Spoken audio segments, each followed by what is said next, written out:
में नहीं कुछ होता है। तो डीएनए पढ़ लिए थे, नहीं डीएनए पढ़ना है। जेनेटिक्स को समझ, क्रोमोजोम को समझ चुके थे ही ना। तो क्रोमोजोम के महत्वपूर्ण हिस्से हैं डीएनए, और डीएनए एक प्रकार का न्यूक्लिक एसिड है। न्यूक्लिक एसिड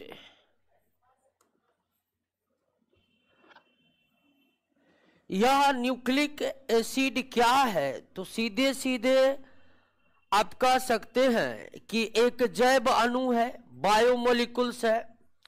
जैसे कार्बोहाइड्रेट एक बायोमोलिकुल्स है, फैट से एक बायोमोलिकुल्स है, प्रोटीन से एक बायोमोलिकुल्स है, उसी तरह न्यूक्लिक एसिड भी क्या है? बायोमोलिकुल्स। और यह न्यूक्लिक एसिड का नाम न्यूक्लिक एसिड इसलिए पड़ा क्योंकि यह मुख्यतः सेल के न्यूक्लियस में पाया जाता है। यह मुख्यतः कोशिका के केंद्रक में पाया जाता है, और इसकी जो प्रकृति होती है वह आपको क्या होती है? अम्लीय होती है। ठीक है। तो न्यूक्लिक एसिड एक जैव अणु है, जिस तरह कार्बोहाइड्रेट, प्रोटीन, वसा, ये सब जैव अणु है जिनसे सजीवों के कोशिकाएं निर्मित होती है। ठीक उसी तरह न्यूक्लिक एसिड भी एक जैव अणु है, और इसका नाम न्यूक्लिक एसिड पड़ने का कारण इसलिए है कि यह मुख्य रूप से सजीवों के कोशिका के न्यूक्लियस में ही पाया जाता है, और इसकी प्रकृति अम्लीय होती है, इसीलिए नाम क्या पड़ गया? Nucleic acid. हालांकि न्यूक्लिक एसिड सेल के न्यूक्लियस के अतिरिक्त और भी कुछ भागों में पाए जाते हैं, लेकिन मुख्य रूप से यह सेल के न्यूक्लियस में पाए जाते हैं। या आप कहिएगा कि न्यूक्लिक एसिड की खोज सर्वप्रथम कोशिका के केंद्रक में हुई थी, इसीलिए इसका नाम न्यूक्लिक एसिड पड़ गया। और यह न्यूक्लिक एसिड जो है, सजीवों के कोशिका में जो न्यूक्लिक एसिड है, यह न्यूक्लिक एसिड दो प्रकार के होते हैं। दो प्रकार के होते हैं, एक डीएनए और दूसरा आरएनए। एक डीएनए और दूसरा आरएनए, दो प्रकार के न्यूक्लिक एसिड होते हैं। प्रत्येक सजीवों के कोशिका में कितने प्रकार के न्यूक्लिक एसिड हो सकते हैं? दो प्रकार के हो सकते हैं, डीएनए और आरएनए। डीएनए आरएनए के फुल फॉर्म बताने की जरूरत नहीं है। डीऑक्सी राइबोन्यूक्लिक एसिड और ribonucleic acid, deoxy ribonucleic acid और राइबोन्यूक्लिक एसिड, नोट्स में लिखा होगा। अब ये जो दो प्रकार के न्यूक्लिक एसिड है, तो उसमें तो एक प्रकार के बारे में आप अब तक बहुत कुछ जान चुके हैं, और सबसे महत्वपूर्ण बात, आप डीएनए के बारे में ये जान चुके हैं कि डीएनए आनुवंशिक पदार्थ है। जान चुके हैं ना डीएनए क्या है? तो न्यूक्लिक एसिड मुख्यतः दो प्रकार के होते हैं, जिसमें डीएनए आपका आनुवंशिक पदार्थ है। ठीक है, डीएनए आपका क्या है? आनुवंशिक पदार्थ है, आनुवंशिक पदार्थ। लेकिन आरएनए आनुवंशिक पदार्थ नहीं है। हालांकि आरएनए जो है, आरएनए जो है वह वायरस में आनुवंशिक पदार्थ के मतलब आनुवंशिक पदार्थ के रूप में काम करता है। लेकिन आरएनए वायरस के अतिरिक्त और किसी में भी आनुवंशिक पदार्थ का काम नहीं करता है। प्रत्येक सजीवों में जो आनुवंशिक पदार्थ है वो सिर्फ कौन है? डीएनए। आरएनए कभी कभी ही आनुवंशिक पदार्थ का काम करता है। हालांकि वायरस में, जिस वायरस में डीएनए होते ही नहीं, आप जानते हैं कि दो प्रकार के वायरस होते हैं, एक डीएनए वाला, एक आरएनए वाला। तो आरएनए वाला जो वायरस है, उस वायरस में आरएनए ही आनुवंशिक पदार्थ का काम करता है। लेकिन फिर डीएनए वाला वायरस जो होता है, उसमें डीएनए ही आनुवंशिक पदार्थ होता है। हालांकि आपको पता है कि जीवन के विकास में सबसे पहले पृथ्वी पर कौन आए? वायरस आए। और वो वायरस कौन वाला वायरस आए? आरएनए वाला वायरस आए। यानी कि पृथ्वी पर का प्रथम आनुवंशिक पदार्थ तो आरएनए ही बना था। पृथ्वी का प्रथम आनुवंशिक पदार्थ कौन बना था? आरएनए ही बना था। लेकिन वर्तमान में आनुवंशिक पदार्थ कौन है? डीएनए है। आरएनए आनुवंशिक पदार्थ का काम सिर्फ रेट्रो वायरस में करता है। रेट्रो वायरस उस वायरस को कहते हैं जिस वायरस का निर्माण प्रोटीन और आरएनए से मिलकर बना होता है। क्लियर हो गया। तो आनुवंशिक पदार्थ डीएनए क्या है? न्यूक्लिक एसिड है। आनुवंशिक पदार्थ डीएनए क्या है? न्यूक्लिक एसिड है। और न्यूक्लिक एसिड सजीवों के कोशिका में कितने प्रकार के? 2 प्रकार के, जिस डीएनए और क्या आरएनए आनुवंशिक पदार्थ के रूप में काम करता है? कभी कभी करता है। और किसमें करता है? क्या वायरस के अतिरिक्त आरएनए और भी कहीं पर आनुवंशिक पदार्थ का काम करता? नहीं करता है। फिर भी ये भी याद रखना है कि पृथ्वी का पहला आनुवंशिक पदार्थ डीएनए नहीं था, वो कौन था? आरएनए था। अब आइए दोस्तों कि अगर ये दोनों ही न्यूक्लिक एसिड है तो फिर निश्चित तौर पर हम न्यूक्लिक एसिड के बारे में पढ़ेंगे, लेकिन ये थोड़ा समझिए कि डीएनए आरएनए न्यूक्लिक एसिड है, दोनों के संरचना और केमिकल कंपोजिशन में थोड़ा का ही अंतर है। तो अगर हम जानने की कोशिश करें कि डीएनए किन किन चीजों से मिलकर बना हुआ है, आरएनए किन किन चीजों से मिलकर बना हुआ है, तो आइए अब हम ये समझने की कोशिश करते हैं कि न्यूक्लिक एसिड अर्थात डीएनए और आरएनए किन किन चीजों से मिलकर बना हुआ है।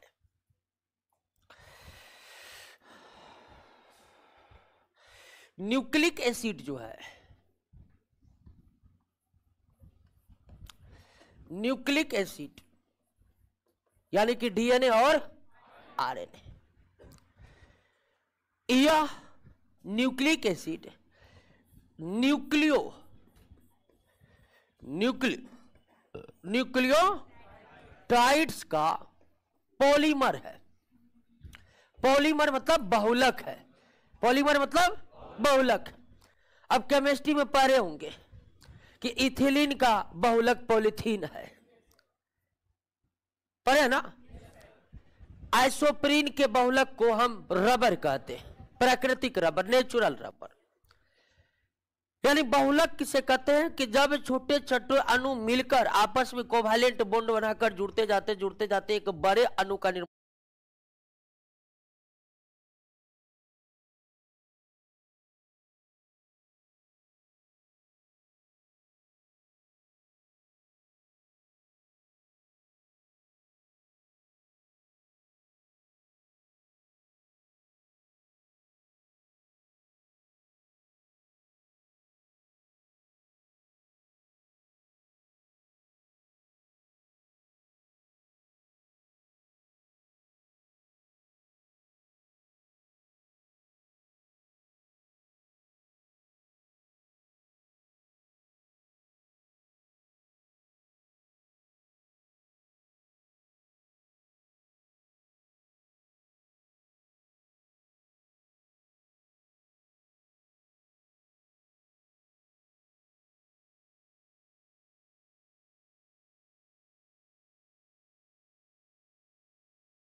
करते हैं तो उसे क्या कहते हैं? पॉलीमर कहते हैं। तो न्यूक्लिक एसिड यानी डीएनए और आरएनए न्यूक्लियोटाइड का बहुलक है। यानी कई न्यूक्लियोटाइड अणु मिलकर ही किसका निर्माण करते हैं? न्यूक्लिक एसिड का निर्माण करते हैं, यानी डीएनए आरएनए का निर्माण करते हैं।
यानी डीएनए न्यूक्लियोटाइड का बना हुआ है, आरएनए भी न्यूक्लियोटाइड का बना हुआ है।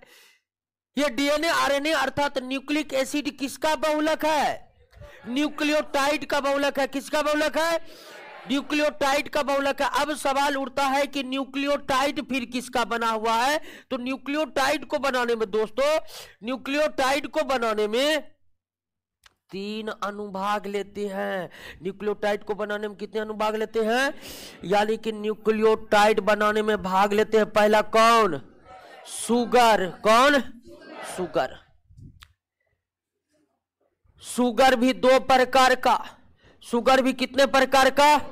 C5H10O4 और C5H10O5। एक न्यूक्लियोटाइड के अणु निर्मित होने के लिए एक अणु चाहिए, क्या?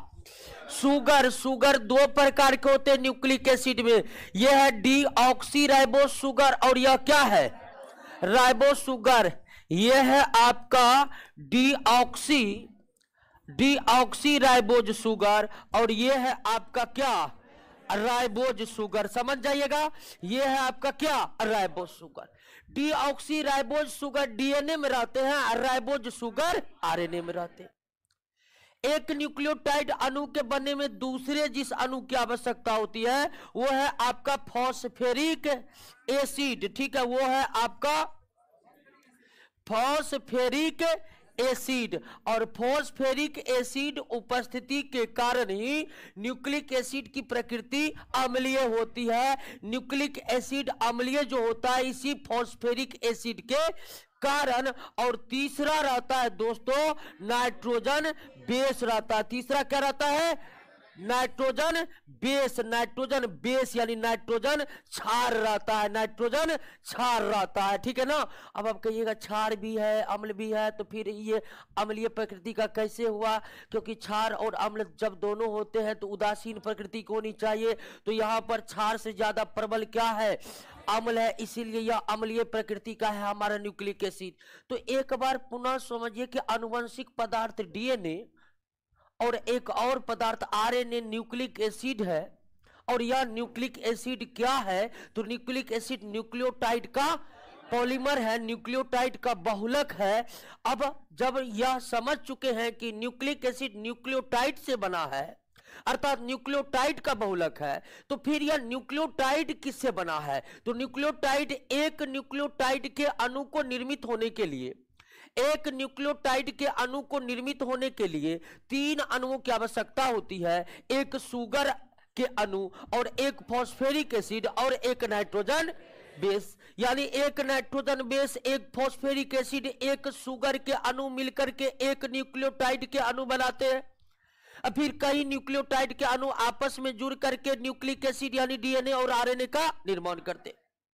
बात को समझ रहे? नहीं होता, इधर उधर नहीं हो रहा, बात इधर उधर नहीं होनी चाहिए। अब ध्यान दीजिए दोस्तों, नाइट्रोजन बेस तो आप समझ गए। नाइट्रोजन बेस भी न्यूक्लिक एसिड में एक तरह के नहीं रहते हैं। नाइट्रोजन बेस भी दोस्तों 2 तरह के होते हैं। नाइट्रोजन बेस भी कितने तरह के होते हैं? 2 तरह के होते हैं। अब आइए नाइट्रोजन बेस पर। नाइट्रोजन बेस 2 तरह के होते हैं, एक प्यूरिन और दूसरा पिरिमिडीन। दूसरा क्या होता है? पिरिमिडीन। ठीक है, एक प्यूरिन और दूसरा पिरिमिडीन। एक प्यूरिन और दूसरा पिरिमिडीन। तो न्यूक्लिक एसिड में जो नाइट्रोजन बेस रहते हैं वो नाइट्रोजन बेस कितने प्रकार के? 2 प्रकार के, प्यूरिन और पिरिमिडीन। प्यूरिन और पिरिमिडीन। अब प्यूरिन भी 2 प्रकार के होते हैं। तरफड़ाइएगा इन्हें कि प्रकार में रह जाना है। ठीक है, बहुत ही कॉम्प्लेक्स। कॉम कितना है? वाइटल कॉम आप समझ रहे हैं ना। गुण को एक पीढ़ी से 2 पीढ़ी ले जाता है, दूसरी पीढ़ी ले जाता है। तो निश्चित तौर पर जो इतने बड़े जिम्मेदारी को निभा रहा है तो उसकी संरचना तो थोड़ा जटिल होगा ही होगा। तो प्यूरिन, अब प्यूरिन नाइट्रोजन बेस के अंतर्गत 2 आते हैं, एक एडिनिन और दूसरा गुआनिन। प्यूरिन नाइट्रोजन बेस के अंतर्गत आते हैं एक एडिनिन और दूसरा क्या? गुआनिन। एडिनिन और गुआनिन। एडिनिन और गुआनिन। ठीक है, एडेनिन और गुआनिन, ये कौन सा नाइट्रोजन बेस है? एडेनिन और गुआनिन कौन से नाइट्रोजन बेस है? प्यूरिन। ठीक है, और पिरिमिडिन के अंतर्गत आता है साइटोसिन, साइटोसिन और थायमिन, साइटोसिन और थायमिन आते हैं, साइटोसिन और थायमिन आते हैं। यानी कि आप कह सकते हैं कि कुल मिलाकर के नाइट्रोजन बेस कितने प्रकार के? 4 प्रकार के, 2 प्यूरिन और 2 प्यूरिन नाइट्रोजन बेस कौन कौन है? एडेनिन और पिरिमिडिन नाइट्रोजन बेस साइटोसिन और थायमिन। क्लियर हो गया? समझ गए बात को? एक बार भूल नहीं गए, इसीलिए फिर से आइए आप बात पर। डीएनए और आरएनए दोनों ही आनुवंशिक पदार्थ नहीं, डीएनए आनुवंशिक पदार्थ है, लेकिन आरएनए भी कभी कभी आनुवंशिक पदार्थ की भूमिका, लेकिन हमको तो डीएनए से मतलब है दोस्तों, डीएनए आनुवंशिक पदार्थ है। अब डीएनए जो आनुवंशिक पदार्थ है वह एक न्यूक्लिक एसिड है। न्यूक्लिक एसिड क्या है? तो न्यूक्लियोटाइड का बहुलक है। न्यूक्लियोटाइड कैसे? न्यूक्लियोटाइड का बहुलक अगर न्यूक्लिक एसिड है तो फिर यह न्यूक्लियोटाइड किनसे बना है? तो एक न्यूक्लियोटाइड के अणु को बनने के लिए एक अणु शुगर का चाहिए। शुगर 2 प्रकार का, डीऑक्सीराइबोज और राइबोज। डीऑक्सीराइबोज शुगर डीएनए वाला में, राइबोज शुगर।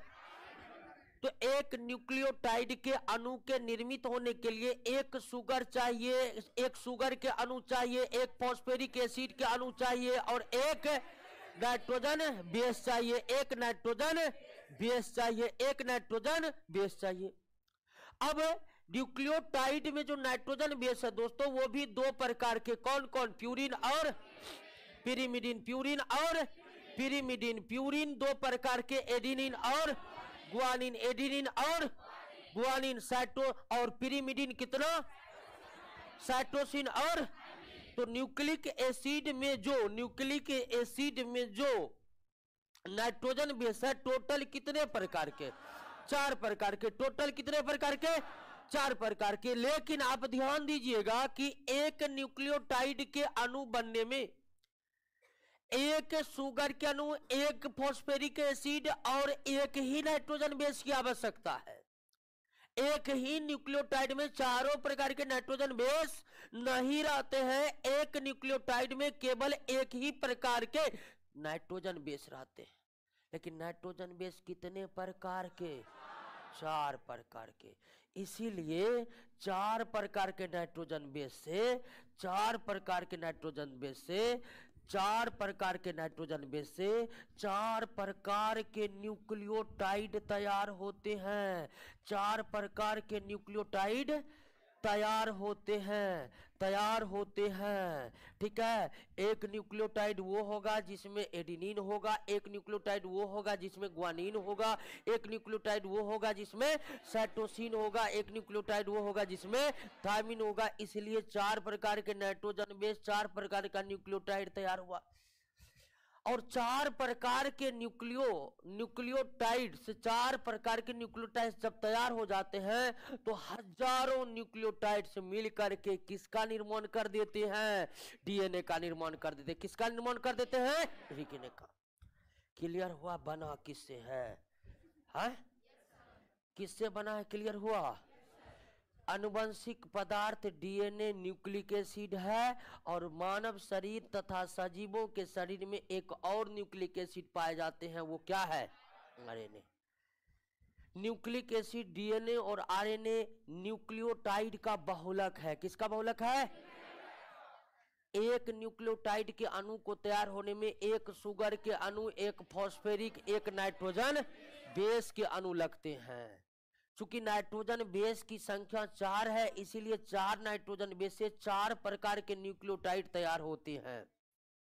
4 प्रकार के न्यूक्लियोटाइड जब तैयार हो जाते हैं तो फिर हजारों न्यूक्लियोटाइड आपस में जुड़कर डीएनए तथा आरएनए का निर्माण करते हैं। डीएनए तथा आरएनए का निर्माण करते हैं। तो इतना क्लियर है? चलिए, चल रहा है सही सही। अब ध्यान दीजिए कि डीएनए डीएनए कैसे बना है इसमें तो अब कोई दिक्कत नहीं। डीएनए न्यूक्लियोटाइड का बना है, न्यूक्लियोटाइड शुगर से, फास्फोरिक एसिड से और नाइट्रोजन बेस से तैयार हो, इसमें कोई अब दिक्कत नहीं। 4 प्रकार के न्यूक्लियोटाइड होते हैं, 4 प्रकार के हजारों न्यूक्लियोटाइड आपस में जुड़ करके किसका निर्माण करते हैं? डीएनए। लेकिन हजारों न्यूक्लियोटाइड आपस में जुड़ करके जो डीएनए बनाते हैं, तो अब समझना है कि डीएनए के संरचना में वो हजारों न्यूक्लियोटाइड किस प्रकार से व्यवस्थित रहते, किस प्रकार से व्यवस्थित रहते। तो अब आइए एक वैज्ञानिक को याद कीजिए और इसका नाम है विल्किंस। क्या नाम है? विल्किंस। सबसे पहले डीएनए अणु का एक्सरे के माध्यम से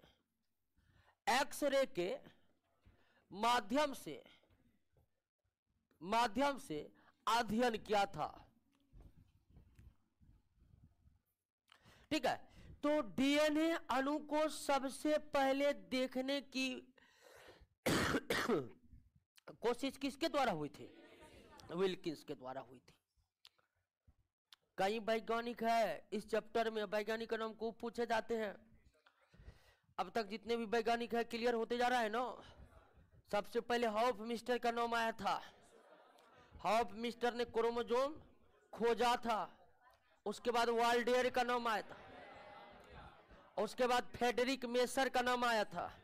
फ्रेडरिक मेसर, जिन्होंने सबसे पहले डीएनए को न्यूक्लियस से अलग करने में सफलता प्राप्त की थी। तो उसके बाद अल्फ्रेड हर्शे और मार्था चेस ने साबित किया था कि डीएनए ही आनुवंशिक पदार्थ। तो Hofmeister, Waldeyer, Friedrich Miescher, Alfred Hershey, Martha Chase के बाद अब मुलाकात आपकी हो रही है विल्किंस से। विल्किंस वो वैज्ञानिक थे जिन्होंने डीएनए संरचनाओं को देखने की सबसे पहले कोशिश की। किसके सहायता से? एक्सरे के सहायता से।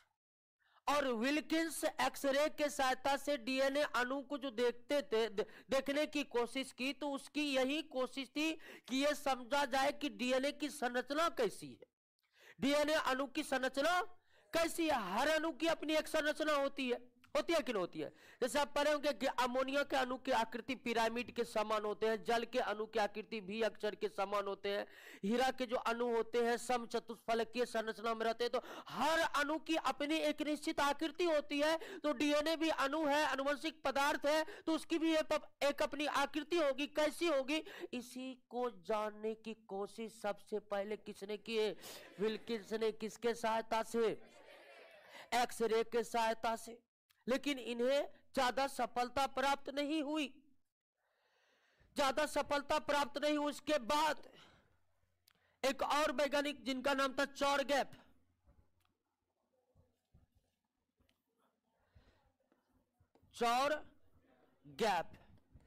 चॉरगैप नामक वैज्ञानिक ने यह पता लगाया कि डीएनए अणु में चारों प्रकार के नाइट्रोजन बेस हैं। डीएनए अणु में चारों प्रकार के नाइट्रोजन बेस है। 4 प्रकार के नाइट्रोजन बेस थे, 2 purine, 2 pyrimidine, cytosine, thymine, adenine, guanine, cytosine, thymine. तो चारों प्रकार के नाइट्रोजन बेस है डीएनए अणु में। ये चॉरगैप ने पता लगाया। और चॉरगैप ने सिर्फ इतना ही नहीं पता लगाया, उसने ये भी पता लगा लिया कि डीएनए अणु में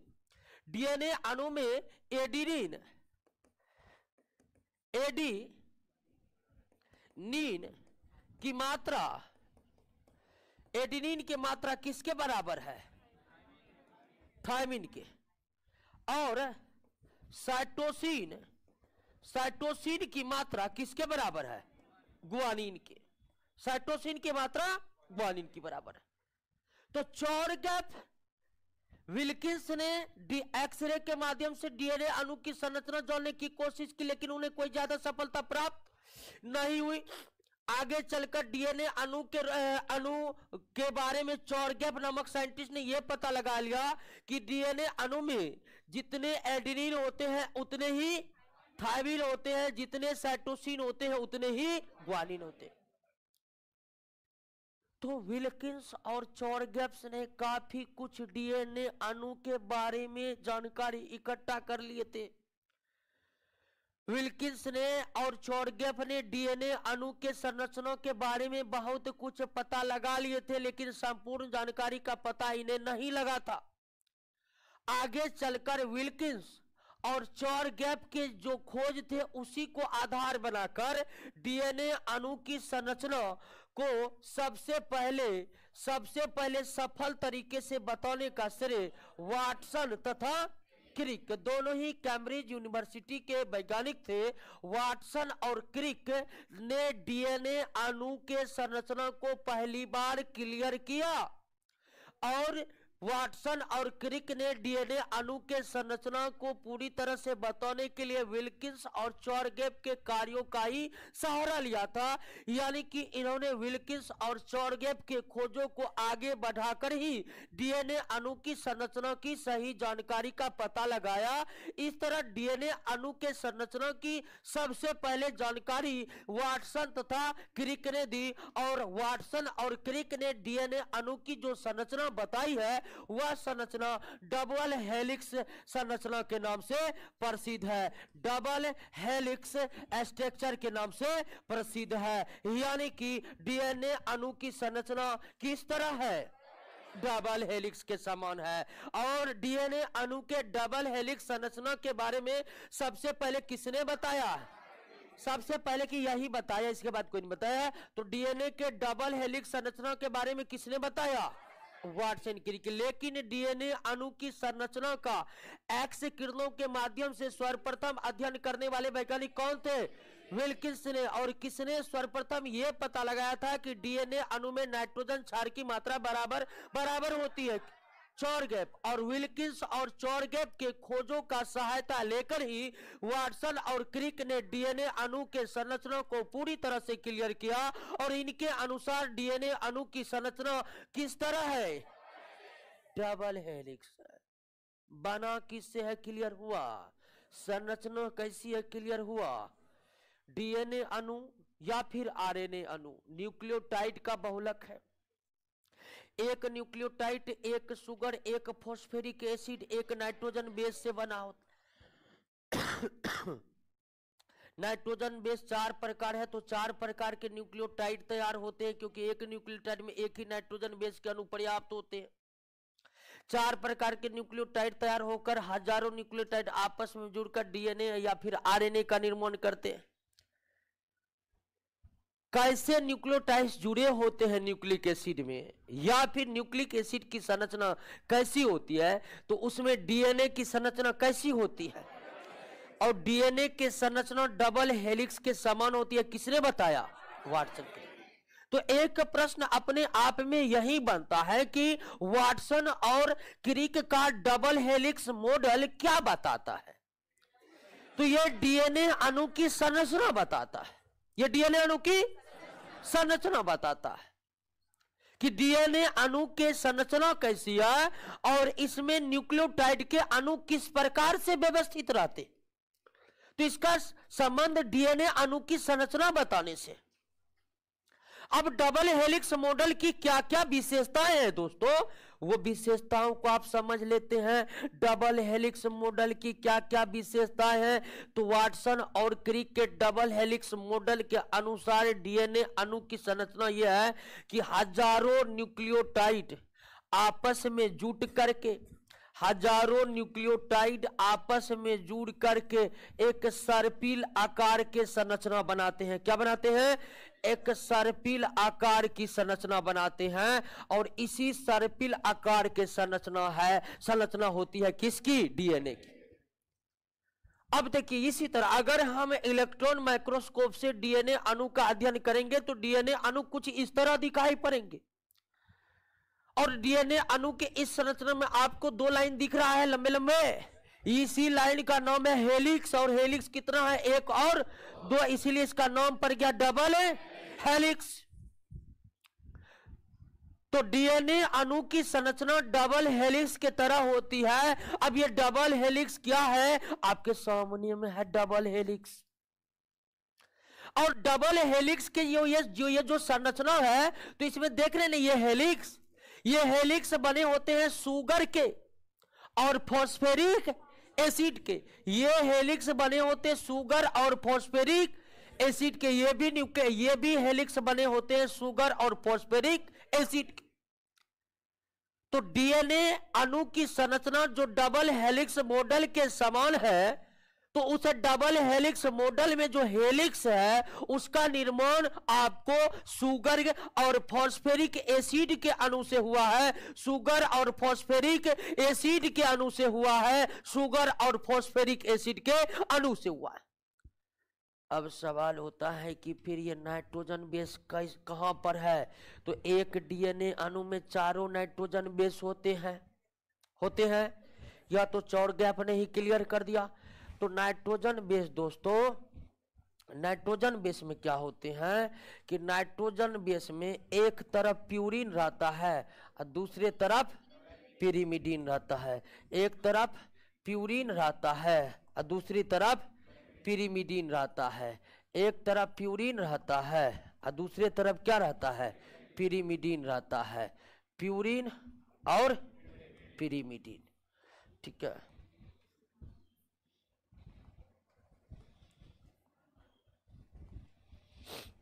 एक तरफ प्यूरिन और दूसरी तरफ पिरिमिडीन। तो हेलिक्स जो है वो किससे बना है? शुगर और फॉस्फेरिक। और नाइट्रोजन बेस बीच में, दोनों हेलिक्स के बीच में व्यवस्थित रहते हैं। और नाइट्रोजन बेस की भी अपनी एक खास व्यवस्था है। व्यवस्था यह है कि प्यूरिन, एक तरफ प्यूरिन रहेगा और दूसरी तरफ पिरिमिडीन रहेगा। प्यूरिन पिरिमिडीन दोनों पीए से हो जाता है। एक तरफ प्यूरिन रहेगा और दूसरी तरफ पिरिमिडीन रहेगा।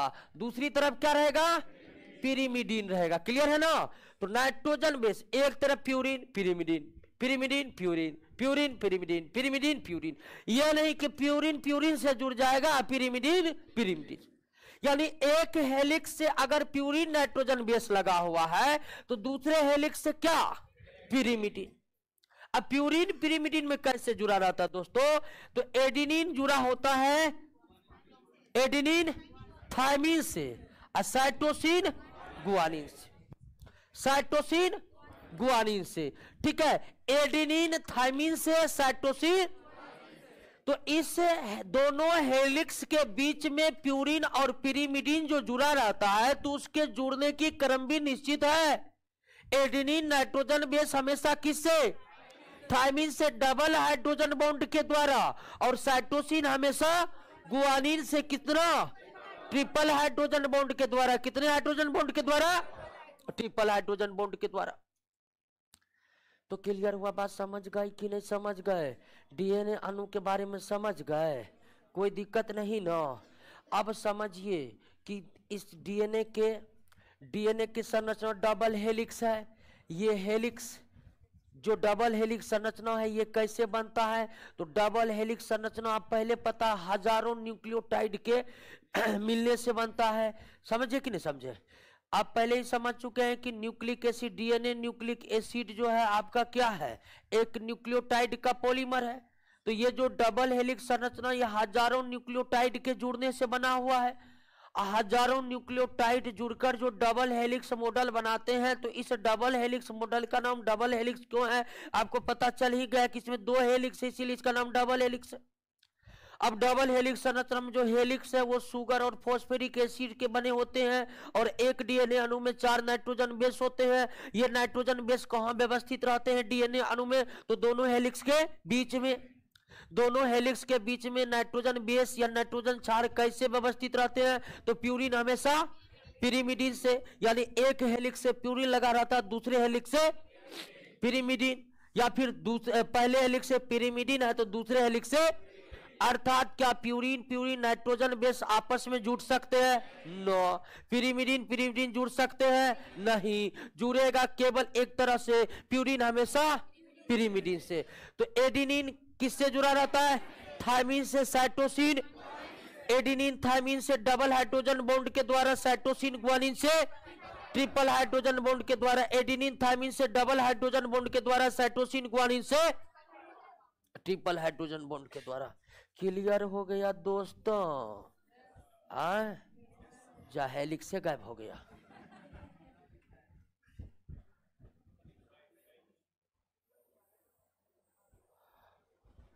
थोड़ा आगे, ये गड़बड़ चीज बन गया। एक मिनट, क्लियर? यहां तक समझ गए? अब आइए, अब डीएनए के जो एक चक्र की लंबाई होती है, एक चक्र, यहां से यहां तक एक चक्र है, तो इसका आधा लेंगे तो वो एक चक्र होगा। तो डीएनए के एक चक्र की लंबाई कितना होता है? और एक चक्र बनने में 10 न्यूक्लियोटाइड भाग लेते हैं। कितना? तो न्यूक्लिक एसिड डीएनए अणु में उपस्थित 2 न्यूक्लियोटाइड के बीच 3.4 एंगस्ट्रॉम का अंतर रहता है। डीएनए के एक चक्र की लंबाई 24 एंगस्ट्रॉम। डीएनए के एक चक्र की लंबाई जो 34 एंगस्ट्रॉम होता है।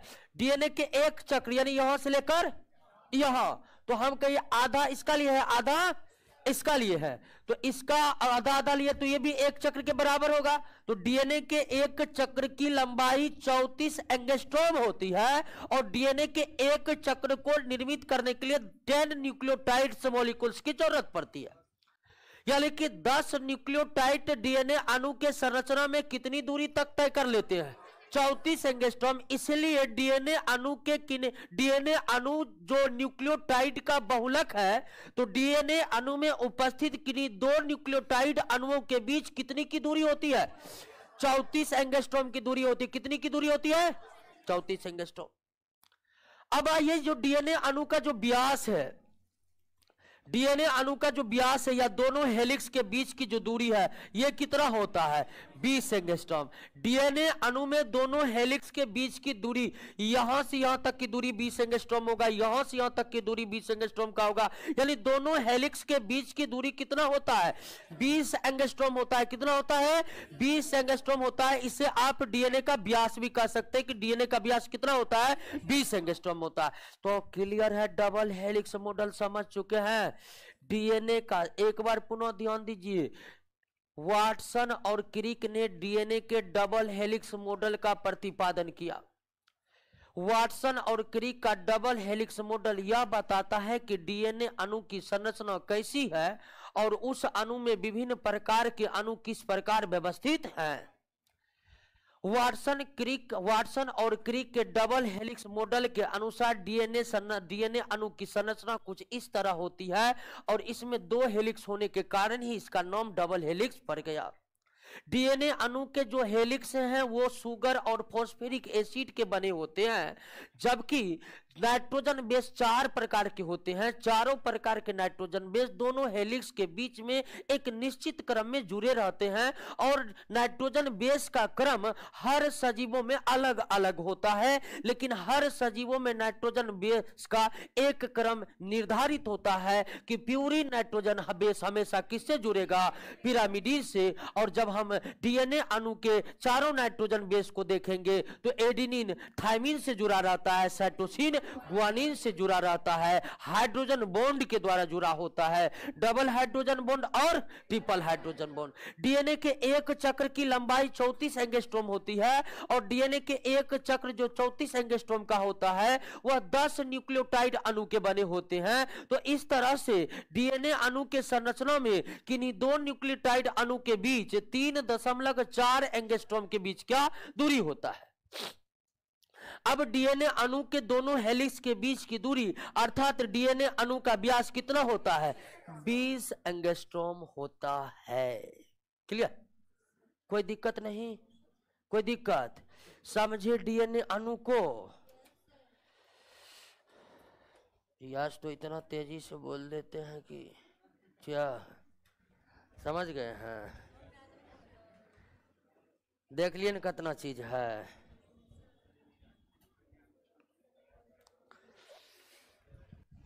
अब डीएनए तो आप समझ गए, लेकिन न्यूक्लिक एसिड कितने प्रकार के होते? डीएनए और आरएनए। तो आरएनए तो हम समझे नहीं है, तो अभी हम डीएनए और आरएनए के बीच के अंतर को समझेंगे। लगभग लगभग समान ही है दोनों, लगभग लगभग क्या है? समान ही है, लेकिन फिर भी कुछ अंतर है। तो जैसे ही डीएनए और आरएनए के बीच के अंतर को समझेंगे, क्लियर हो जाएगा कि आरएनए की संरचना कैसी है। लेकिन डीएनए क्लियर हो गया ना, कोई दिक्कत नहीं ना है। अब है डीएनए के कार्य। डीएनए के कार्य क्या हुआ जी? टिक मार्क क्या कर रहे हैं? Everything is important. हल्ला मत करिए।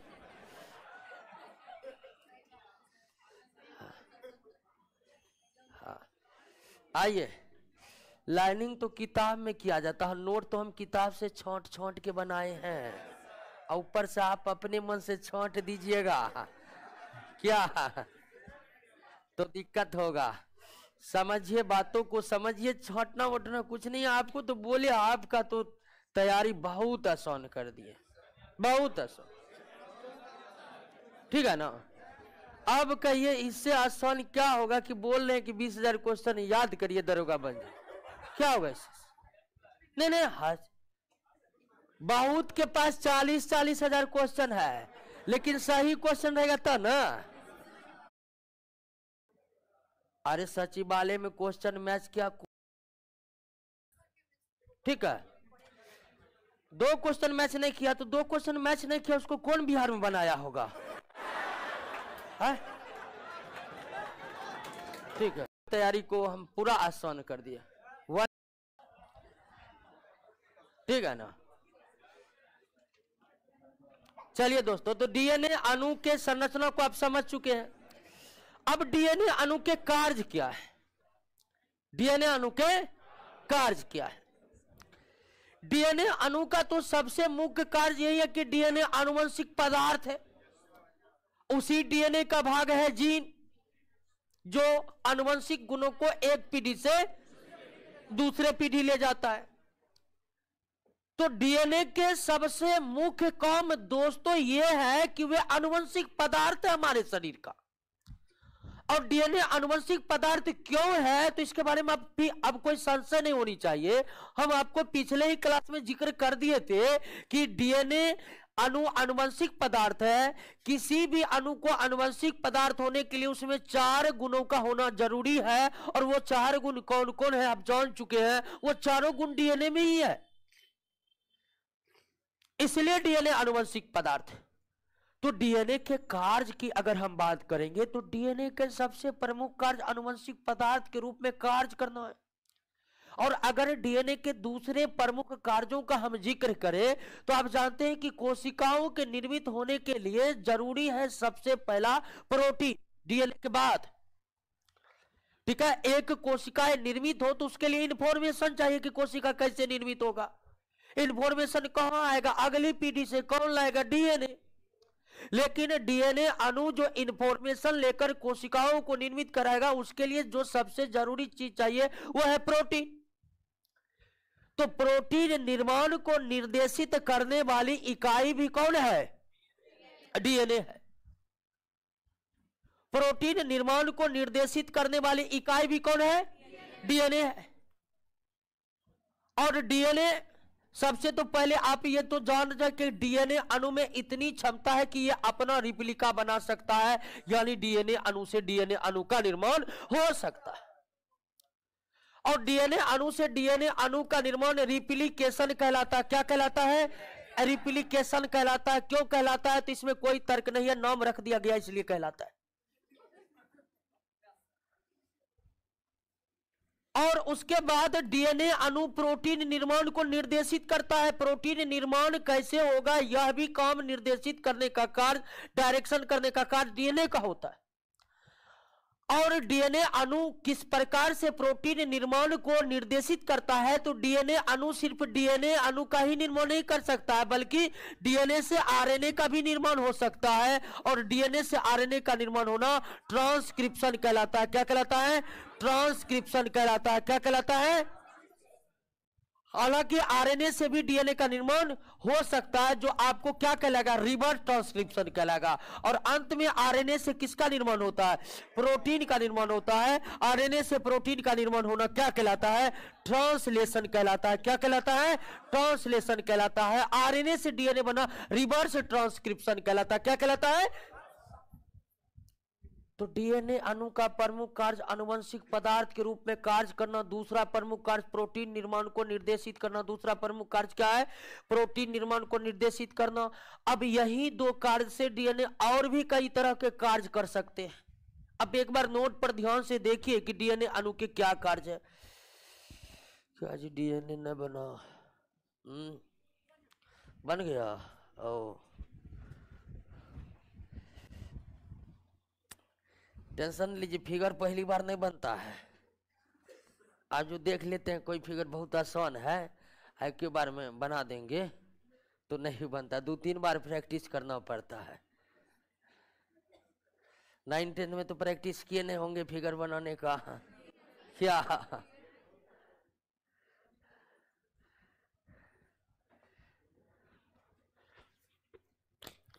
चलिए सुजीत कुमार एक बार और, कौन चीज एक बार और होगा जी?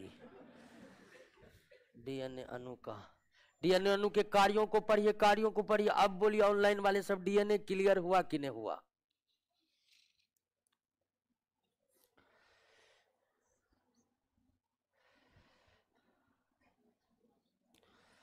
सूरज कुमार, बायोलॉजी का टोटल कितना क्वेश्चन है आपके नोट में? गन लीजिए दोस्तों। क्या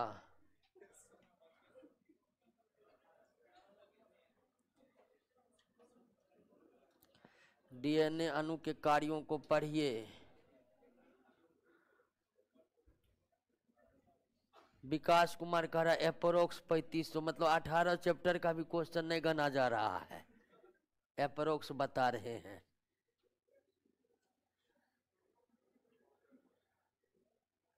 प्रभात कुमार, मनीष कुमार,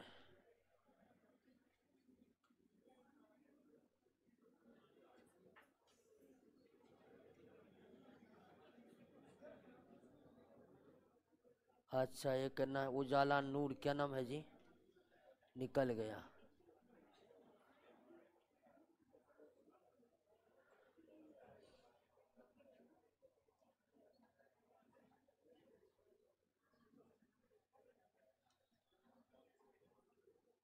मनीष कुमार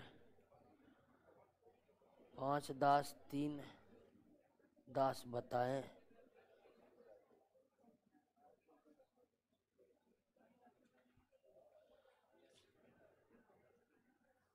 साइंस मिलाकर 20,000 होगा। क्लियर हो गया डीएनए कार्य? डीएनए का कोई भी कार्य, दो ये को याद रखिए ना, डीएनए आनुवंशिक पदार्थ का कार्य करता है और प्रोटीन निर्माण को निर्देशित करता है। और भी कई कार्य करते हैं, जैसे डीएनए अणु को जीन को निकालकर, अच्छे जीन को निकालकर उसे हम रोग प्रतिरोधक किस्म के अनाज या कोई अन्य किस्म के पौधे तैयार कर सकते हैं, बहुत कुछ कर सकते हैं। लेकिन अगर डीएनए के कार्यों को देखें तो डीएनए के दो ही मुख्य कार्य, आनुवंशिक पदार्थ के रूप में कार्य करना और दूसरा प्रोटीन निर्माण को निर्देशित करना। क्लियर है? डीएनए क्लियर हुआ? कोई दिक्कत नहीं ना? तो डीएनए अणु क्लियर हो गया। अब आइए एक और न्यूक्लिक, और ये तीनों शब्द समझ गए ना? डीएनए से डीएनए बनना क्या कहलाता है? रिप्लिकेशन। डीएनए से आरएनए बनना ट्रांसक्रिप्शन। आरएनए से डीएनए बनना रिवर्स ट्रांसक्रिप्शन। आरएनए से प्रोटीन बनना ट्रांसलेशन। आरएनए से प्रोटीन बनना ट्रांसलेशन। क्लियर हुआ?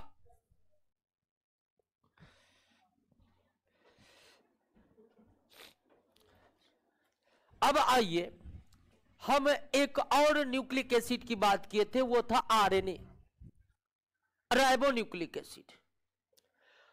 अब आरएनए और डीएनए दोनों में बहुत कम का ही अंतर है। अब आरएनए किससे बना होता है, तो आरएनए हो या डीएनए दोनों ही न्यूक्लियोटाइड का बहुलक है, और न्यूक्लियोटाइड किससे बना है आप जान रहे हैं। लेकिन आरएनए के न्यूक्लियोटाइड में और डीएनए के न्यूक्लियोटाइड में बहुत मामूली का अंतर है। तो आरएनए और डीएनए न्यूक्लिक एसिड में क्या अंतर है, इसको आप समझने का प्रयास कीजिए। आप अंतर को समझ लीजिएगा तो डीएनए आरएनए आपका क्लियर हो जाएगा। डीएनए और आरएनए, सबसे पहले तो नामे में अंतर है। ये डीऑक्सी राइबोन्यूक्लिक एसिड है और ये राइबोन्यूक्लिक एसिड है। डीऑक्सी राइबोन्यूक्लिक एसिड और राइबोन्यूक्लिक एसिड। तो डीएनए में अगर शुगर की बात करिए तो इसमें डीऑक्सी राइबोज शुगर पाया जाता है, पहला अंतर। और दूसरा अंतर है, पहला अंतर है, ये पहला ही अंतर होगा, इसमें कौन शुगर पाया जाता है, राइबोज शुगर पाया जाता है। तो पहला अंतर है दोनों में शुगर को लेकर, दोनों में अलग अलग शुगर के अणु रहते हैं। डीएनए में डीऑक्सी राइबोज शुगर होते हैं जबकि आरएनए में राइबोज शुगर होते हैं। डीएनए में डीऑक्सी राइबोज शुगर होते हैं और जबकि आरएनए में राइबोज शुगर होते हैं। यह पहला अंतर हो गया। दूसरा अंतर हो गया कि डीएनए आपको मुख्यतः न्यूक्लियस में पाए जाते हैं। कब पाए जाते हैं, न्यूक्लियस में पाए जाते हैं। न्यूक्लियस के अतिरिक्त ये दो और जगह पाए जाते हैं, जैसे माइटोकॉन्ड्रिया के भीतर पाए जाते हैं, प्लास्टिड के भीतर पाए जाते हैं। माइटोकॉन्ड्रिया, प्लास्टिड और न्यूक्लियस के अतिरिक्त आपको कोशिका के भीतर डीएनए अणु कहीं नहीं मिलेंगे। और डीएनए अणु की बात करिएगा, डीएनए अणु मुख्य रूप से न्यूक्लियस में ही पाए जाते हैं। लेकिन अगर आप बात करिएगा आरएनए का, तो आरएनए आपको न्यूक्लियस में तो पाए जाते हैं, न्यूक्लियस तथा कोशिका द्रव यानी कहां पाए जाते हैं, साइटोप्लाज्म में पाया जाता है। यानी कि आरएनए जो है या न्यूक्लियस में ही पाया जाता है और साइटोप्लाज्म में भी पाया जाता है। न्यूक्लियस में भी पाया जाता है और साइटोप्लाज्म में भी पाया जाता है। तो दोनों अंतर को आप समझ रहे हैं। अब तीसरा सबसे बड़ा अंतर को आप समझिए। तीसरा सबसे बड़ा अंतर डीएनए आरएनए में कि डीएनए की अणु की संरचना डबल हेलिक्स के समान होती है। डीएनए अणु की संरचना डबल हेलिक्स के समान होती है, यह आप समझ ही चुके हैं। लेकिन अगर बात करेंगे तो इसकी संरचना सिंगल हेलिक्स के समान होती है, सिंगल हेलिक्स के समान। तो डीएनए के संरचना में न्यूक्लियोटाइड का डबल हेलिक्स होता है, लेकिन आरएनए की संरचना में न्यूक्लियोटाइड्स का केवल सिंगल हेलिक्स होता है, सिंगल हेलिक्स। लेकिन फिर भी इसमें भी प्यूरिन जो है किससे जुड़ा होता है, पिरिमिडीन से जुड़ा होता है। प्यूरिन किससे जुड़ा होता है, पिरिमिडीन से जुड़ा होता है। एडेनिन थायमिन से साइटोसिन गुआनिन, तो जुड़ा इसमें भी होता है। इसमें भी एक तरफ अगर प्यूरिन है तो दूसरी तरफ क्या होते हैं, पिरिमिडीन होते हैं। दूसरे तरफ क्या होते हैं, पिरिमिडीन होते हैं। लेकिन पिरिमिडीन इधर का जो नाइट्रोजन बेस है वो उससे कोई हेलिक्स जुड़ा हुआ नहीं होता है। तो इसका जो नाइट्रोजन बेस है दोस्तों, इसका जो नाइट्रोजन बेस है, इसका जो नाइट्रोजन बेस है वो केवल एक ही तरह हेलिक्स से जुड़ा होता है।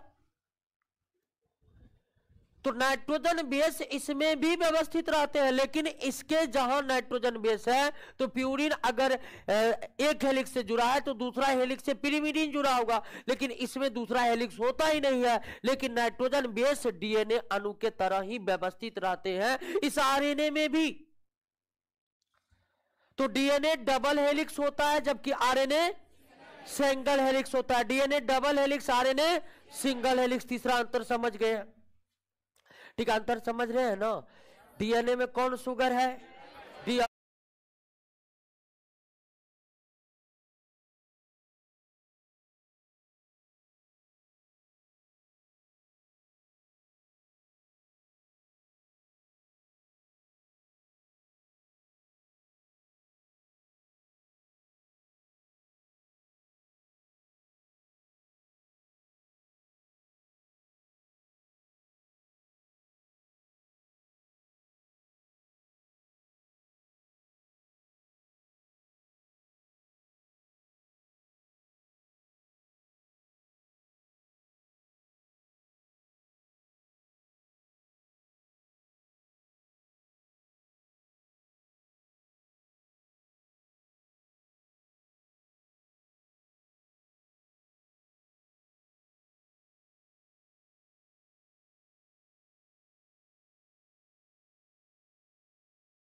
डीऑक्सीराइबोस शुगर है, आरएनए में क्या है, राइबोस शुगर। डीएनए आपको मुख्यतः कहां मिलेंगे, न्यूक्लियस में पाए जाते हैं, जबकि आरएनए न्यूक्लियस तथा साइटोप्लाज्म दोनों में पाया जाता है। डीएनए डबल हेलिक्स का, आरएनए सिंगल हेलिक्स का। अगला अंतर आइए डीएनए आरएनए में समझिए। डीएनए आरएनए, अगर डीएनए आरएनए में नाइट्रोजन बेस की बात करिएगा तो एडेनिन जुड़ा होता है किससे, थायमिन से। साइटोसिन जुड़ा होता है गुआनिन से।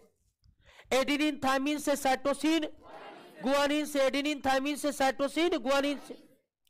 अब एडेनिन थायमिन से जुड़ा होता है तो इसमें एडेनिन थायमिन से नहीं जुड़ा होता है, जबकि थायमिन की जगह इसमें क्या होता है, यूरेसिल होता है। और साइटोसिन इसमें भी किससे जुड़ा होता है, ग्वानिन से। तो एक अंतर नाइट्रोजन बेस को लेकर है कि इसमें थायमिन के जगह, ठीक है, अगर डीएनए में थायमिन के जगह यहां पर क्या होता है, यूरेसिल होता है। क्या होता है, यानी कि आरएनए में एडेनिन थायमिन से न जुड़कर एडेनिन किससे जुड़ा होता है, यूरेसिल से जुड़ा होता है। जबकि डीएनए में भी साइटोसिन गुआनिन से जुड़ा होता है और आरएनए में भी साइटोसिन गुआनिन से जुड़ा होता है। तो एक अंतर नाइट्रोजन बेस को लेकर भी है, जहां डीएनए में थायमिन नाइट्रोजन बेस है, आरएनए में थायमिन नाइट्रोजन बेस नहीं है, लेकिन आरएनए में 4 नाइट्रोजन बेस है। तो थायमिन की जगह आरएनए में कौन सा नाइट्रोजन बेस है, यूरेसिल। कौन सा नाइट्रोजन बेस है, यूरेसिल। क्लियर हो गया, बात समझ गए। अगला अंतर आप समझ ही रहेंगे, अब कोई मेजर अंतर नहीं है। एक अंतर है कि डीएनए का कोई प्रकार नहीं होता, डीएनए केवल एक प्रकार के होते हैं, जबकि आरएनए कुल कितने प्रकार के, 3 प्रकार के। और प्रमुख अंतर आप समझ ही गए कि डीएनए आनुवंशिक पदार्थ का काम करता है, आरएनए आनुवंशिक पदार्थ का काम नहीं करता है। अपवाद में कुछ वायरस है जहां पर आरएनए आनुवंशिक पदार्थ का काम करता है। मोलिकुलर वेट को लेकर अंतर है, डीएनए का जो मोलिकुलर वेट होता है वो आरएनए से क्या होता है, ज्यादा होता है। लेकिन अगर प्रमुख अंतरों की बात करिएगा कि डीएनए आरएनए में प्रमुख अंतर क्या है, तो प्रमुख अंतर आपके सामने में है। डीएनए डीऑक्सीराइबोस शुगर है, आरएनए में राइबोस शुगर है। डीएनए आपको मुख्यतः न्यूक्लियस में पाया जाता है, आरएनए न्यूक्लियस साइटोप्लाज्म दोनों में पाया जाता है। डीएनए डबल हेलिक्स है, आरएनए सिंगल हेलिक्स है। डीएनए में भी 4 नाइट्रोजन बेस, आरएनए में भी 4 नाइट्रोजन बेस, लेकिन डीएनए में थायमिन की जगह आरएनए में थायमिन ना रहकर क्या होते हैं, यूरेसिल होते हैं। क्या होते हैं, यूरेसिल होते हैं। और क्या अंतर है, डीएनए का कोई प्रकार नहीं होता है, आरएनए 3 प्रकार। डीएनए आनुवंशिक पदार्थ है, आरएनए आनुवंशिक पदार्थ। डीएनए का अनुभार आरएनए से क्या होता है, ज्यादा होता है। क्या होता है, तो अब आप आरएनए को समझ चुके हैं ना। आरएनए में बस अंतर है, एक थायमिन नाइट्रोजन बेस के जगह यूरेसिल है और डबल हेलिक्स के जगह सिंगल हेलिक्स है। बाकी सब कुछ डीएनए के ही क्या है, समान ही है। तो क्लियर हो गया, बात समझ गए। तो डीएनए और आरएनए में क्या अंतर है, कोई दिक्कत नहीं। अब जो न्यूक्लिक एसिड आरएनए है दोस्तों, न्यूक्लिक एसिड जो आरएनए है वो आपको बताए कि यह 3 प्रकार के होते हैं। न्यूक्लिक एसिड आरएनए कर एक क्वेश्चन है, आरएनए और डीएनए एनिमल में कैसे होता है। हम बात कोशिका की नहीं कर, एनिमल किससे बना है, कोशिका से। अब पौधा भी किससे बना है, हाँ। तो आरएनए डीएनए प्रत्येक सजीव के प्रत्येक कोशिका में पाया जाता है। कोई कंफ्यूजन नहीं पालने हैं, कहां होता है। अभी हम बायोलॉजी पढ़ रहे, सजीव पढ़ रहे, सभी सजीव कोशिकाओं के बने होते हैं और उन सभी कोशिकाओं में आरएनए और डीएनए मौलिक कण मौजूद होते हैं। अब डीएनए का कोई प्रकार नहीं है, जबकि आरएनए कितने प्रकार के होते हैं, 3 प्रकार के होते हैं। आरएनए कितने प्रकार के, पहला है एमआरएनए और दूसरा है टीआरएनए और तीसरा है आरआरएनए। आप प्रमुख कार्यों को पढ़ चुके हैं और डीएनए का सबसे प्रमुख कार्य है आनुवंशिक पदार्थ के रूप में कार्य करना। उस तरह से आरएनए का भी ना कुछ कार्य होगा। होगा कि नहीं होगा? तो आरएनए के मुख्य कार्य, तो आरएनए तो आनुवंशिक पदार्थ है नहीं, तो इसी ये आनुवंशिक पदार्थ को तो ढोएगा नहीं, आनुवंशिक गुणों से इसे कोई मतलब नहीं है। तो आरएनए का मुख्य कार्य क्या है? तो आरएनए का मुख्य कार्य है प्रोटीन निर्माण में सहायता करना। यानी कि आपको हम बताए थे कि डीएनए का दूसरा मुख्य काम प्रोटीन निर्माण को निर्देशित करना। तो प्रोटीन निर्माण को निर्देशित करता है कौन? डीएनए। और आरएनए जो है वह प्रोटीन निर्माण करता है, डीएनए निर्देशित करता है। यानी प्रोटीन निर्माण एक फिल्म है, तो डीएनए उसका डायरेक्टर हुआ, आरएनए उसका हीरो हुआ। बात को समझ गए ना? समझे कि नहीं समझे? तो प्रोटीन, आरएनए के प्रमुख कार्यों को अगर हम देखें तो आरएनए का प्रमुख कार्य प्रोटीन का निर्माण करना है। और यह आरएनए 3 प्रकार के होते हैं, mRNA, tRNA, rRNA. Full form notes में दिया हुआ, मैसेंजर, ट्रांसफर और ribosomal. Messenger RNA, transfer RNA, ribosomal RNA. अब मैसेंजर आरएनए क्या है? तो मैसेंजर का नाम ही है मैसेंजर, मतलब ये संदेश ढोने का काम करता होगा। एमआरएनए का काम है डीएनए के आनुवंशिक सूचनाओं को एक जगह से दूसरे जगह पहुंचाना। किस प्रकार के प्रोटीन का निर्माण होगा, कैसे अणु प्रोटीन के निर्मित होंगे, वे प्रोटीन निर्मित होकर किधर जाएंगे, तमाम तरह की जो सूचनाएं हैं डीएनए के, उसको एक जगह से दूसरे जगह पहुंचाने का काम यही मैसेंजर आरएनए करता है। और मैसेंजर आरएनए एक तरह से डीएनए के लिए जासूसी का काम करता है, जासूसी का। किधर प्रोटीन निर्माण करना है, कैसा करना है, सब एमआरएनए का काम है। और किसी भी राज्य में जासूसों की संख्या सेना से कम होगी या ज्यादा? हाँ, तो सबसे कम आरएनए यही है।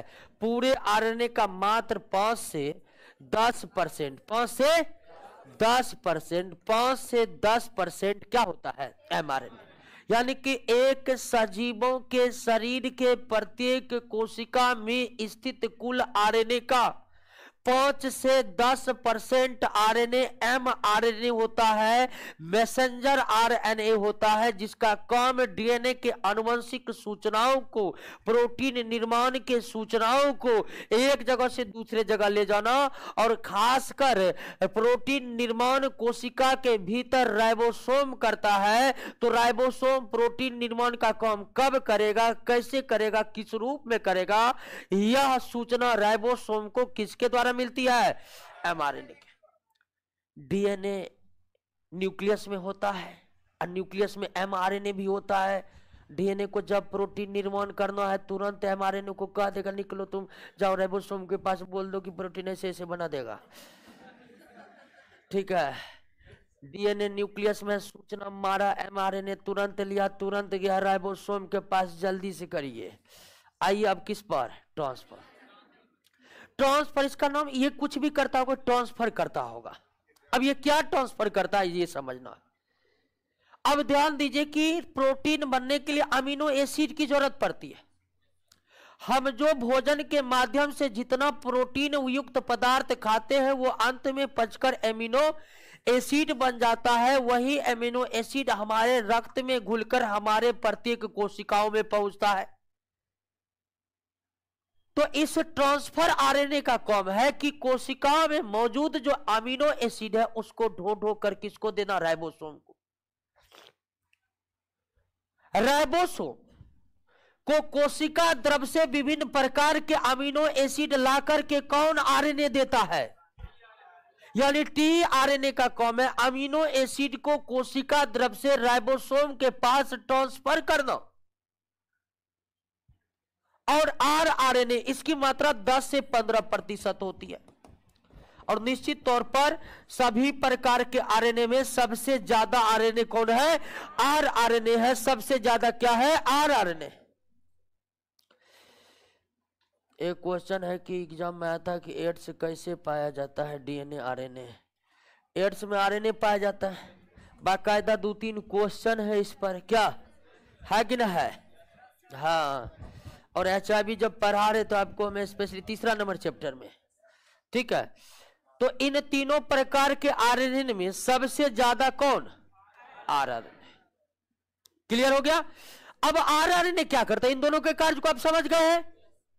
अब आरआरएनए याद कीजिए, जब राइबोसोम पढ़ा रहे थे आपको पहला चैप्टर में, तो आपको बताए थे कि राइबोसोम आरएनए और प्रोटीन का बना होता है। राइबोसोम किसका बना होता है? आरएनए और प्रोटीन का। तो राइबोसोम आरएनए और प्रोटीन का बना होता है, तो राइबोसोम बनाने में जो आरआरएनए भाग लेता है उसे ही कहते हैं राइबोसोमल आरआरएनए। उसे क्या कहते हैं? Ribosomal RNA. तो आरएनए 3 प्रकार के होते हैं, सबसे कम कोशिका में एमआरएनए, सबसे ज्यादा आरआरएनए। कोई दिक्कत? समझ गए? डीएनए क्लियर हो चुका है। डीएनए क्या हो चुका है? क्लियर दोस्तों। अब आपको बताए थे कि जेनेटिक्स समझना है, तो जेनेटिक्स में आनुवंशिक गुणों के बारे में समझते हैं। जेनेटिक्स में किसके बारे में समझते हैं? आनुवंशिक गुणों के बारे में समझते हैं। और आनुवंशिक गुणों को एक पीढ़ी से दूसरे पीढ़ी कौन ले जाता है? जीन। जीन क्या है? डीएनए का भाग है। डीएनए कहाँ है? तो क्रोमोजोम में। क्रोमोजोम कहाँ है? तो कोशिका में। कोशिका में कहाँ है? तो न्यूक्लियस में। कोशिका और कोशिका का न्यूक्लियस तो हम पहले चैप्टर में पढ़ लिए थे। फिर हम उस क्रोमोजोम को पढ़े, क्रोमोजोम में जो डीएनए है उसको पढ़े, और इसी डीएनए का भाग है जीन, जो आनुवंशिक गुणों को ढोकर एक पीढ़ी से दूसरे पीढ़ी ले जाता है। तो आप डीएनए तो पढ़ चुके हैं, समझ चुके हैं। अब आइए जीन पर। जीन को भी पढ़ ही लीजिए। क्या जीन को पढ़ लीजिए। कल इलेक्शन है, छुट्टी रहेगा लगता है, ठीक है। आइए ध्यान रखिएगा, बीच में जितना क्वेश्चन का देंगे ना, क्वेश्चन कर लीजिएगा आप लोग वीडियो से, क्वेश्चन कर लीजिएगा ना, क्योंकि हमको थोड़ा गांव जाना बहुत जरूरी हो गया है, ठीक है। 2 से 3 दिन के लिए हम नहीं रहेंगे, 1-31 यही टाइप को। तो आप लोग को जो हम देंगे वीडियो, क्वेश्चन आंसर वाला, क्वेश्चन आंसर कर लीजिएगा खाली, ठीक है। इम्पोर्टेंट बायोलॉजी को सल्टा चुके हैं, उसके बाद अंतिम इम्पोर्टेंट चैप्टर ये है, ठीक है। हाँ, उसके बाद हम नया साल में एकदम केमिस्ट्री चालू कर देंगे, ठीक है। तो इसीलिए अब ये नहीं कहिएगा कि बायोलॉजी को खींच रहे, कहीं कहीं पर वीडियो देंगे तो आप लोग देख लीजिएगा, ठीक है ना। कोई दिक्कत नहीं किसी को, ऑनलाइन वाला को तो दिक्कत नहीं होगा। डबल केमिस्ट्री आप पढ़े होंगे, फ्री में डाला हुआ तो बोले थे पढ़ने के लिए, पढ़े होंगे। अगर पढ़े होंगे जो तो अब जो केमिस्ट्री पढ़ाएंगे उसको तो एकदम क्लियर कट हो, समझ में आएगा, क्लियर कट होगा, ठीक है। अब बहुत आदमी केमिस्ट्री के बारे में कहेगा केमिस्ट्री मजा नहीं आ रहा, बायोलॉजी वाला चीज तो नहीं है कि मजा आएगा, ठीक है। अले हाँ, तो आइए जीन को भी पढ़ लेते हैं। तो नया साल में केमिस्ट्री स्टार्ट कर देंगे, और कुछ चैप्टर, अब तो कुछ चैप्टर जो बच जाएगा पढ़ाएंगे। अभी नहीं कि बायोलॉजी छोड़ रहे हैं, आज एक बात छोड़ रहे हैं, पढ़ाएंगे। लेकिन हम सोच रहे हैं कि क्वेश्चन करवाने में जो लेट लगता है, तो क्वेश्चन पहले का क्लास करवाए हुए हैं, काफी बेहतरीन तरीके से करवाए हुए हैं। तो हम सिर्फ क्वेश्चन का कहेंगे, क्वेश्चन दे देगा, आप उसको कर लीजिएगा, सिर्फ क्वेश्चन के बारे में कर रहे हैं। आइए जीन के बारे में आते हैं। जीन क्या है? तो जीन क्या है ये तो हम पहले ही समझ चुके हैं कि जीन आनुवंशिक इकाई है जो गुणों को एक पीढ़ी से दूसरी पीढ़ी ले जाता है। इतना बात तो हम जान ही चुके हैं जीन के बारे में। जीन क्या है? आनुवंशिक इकाई है। जीन क्या है? आनुवंशिक इकाई है। अब जीन जो है दोस्तों, सबसे पहले इन जीन शब्द का जिक्र जोहानसन ने किया था। ठीक है, किसने किया था? हाँ, जीन शब्द सबसे पहले किसने यूज किया था? जोहानसन ने। जोहानसन ही जीन शब्द सबसे पहले लाए। कई वैज्ञानिक हो गए हैं, हाउफ मिस्टर क्रोमोसोम का खोज किया था, वाल्डेयर नाम दिया, फेडरिक मेसर डीएनए को अलग किया, Alfred Hershey, Martha Chase DNA ही आनुवंशिक पदार्थ है ये साबित किया, विल्किंस डीएनए की संरचना सर्वप्रथम एक्सरे के सहायता से देखा, चोरगैप जिसने ये बताया डीएनए में नाइट्रोजन बेस प्यूरिन पिरिमिडिन एक दूसरे के बराबर होते हैं। वाटसन और क्रिक, वाटसन और क्रिक डबल हेलिक्स, अब मिल्किन से जोहानसन। बहुत वैज्ञानिक, अभी शुरुआत है, अध्यय हुआ है। जोहानसन जीन शब्द दिया है। अब जीन शब्द कहां से लाया जोहानसन ने, यह भी एक वाली बात है। देखिए, कहते हैं कुछ आगे सिर्फ क्वेश्चन होगा, क्या हम क्या बताएं, समझे ना आप। ऑनलाइन वाला सब यही हड़बड़ा जाता है। आगे जो होगा देखिएगा, और कुछ भी आपके साथ गलत नहीं होगा। क्या? चलिए दोस्तों, आगे पढ़ाई होगा, पूरा पढ़ाएंगे, थ्योरी पढ़ाएंगे, ठीक है ना, सब कुछ पढ़ाएंगे, पूरा 15वां नंबर चैप्टर पढ़ना। हम आगे के क्लास के बारे में बोले कि जैसे थ्योरी जेनेटिक्स का करवा रहे हैं, तो जेनेटिक्स का क्वेश्चन का दे देंगे वीडियो, आप कर लीजिएगा, फिर हम आगे पढ़ाएंगे, फिर क्वेश्चन करवाने का बारी आएगा तो हम वीडियो दे देंगे आपको, क्वेश्चन करवा लीजिएगा, ठीक है। ये बात बोले हैं तो कह रहा कि आगे सिर्फ क्वेश्चन होगा क्या, ठीक है। अब जो नहीं समझे हैं तो कोई दिक्कत नहीं, आगे जो भी होगा, इतना दिन तक जब अच्छा किए तो आगे भी अच्छे करेंगे आप लोग साथ।